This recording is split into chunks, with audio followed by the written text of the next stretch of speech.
We get a lot of questions about what the difference between motion graphics and visual effects are. They seem like the terms could be interchangeable, but there's actually a very big distinction between the two. Motion graphics, probably at the base level, is animated graphic design. The most classic example would be a lower third animating in, describing who the person is and what they do, or the agency post intro that you watched prior to this video. Visual effects, on the other hand, is when you take CGI or computer-generated imagery and you mix that into live footage in order to make it look like it was actually there when you shot it.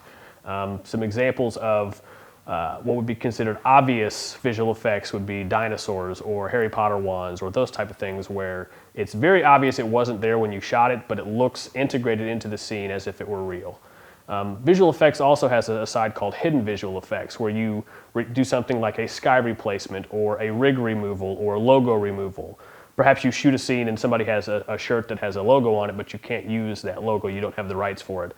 Visual effects you can use to remove that and still be able to utilize that footage. Why does this matter to you? How can you possibly use this? Motion graphics, you can use product video demonstrations, service videos explaining how your particular service works, how to navigate your website, how to get in contact with you, art cards at the end of your productions.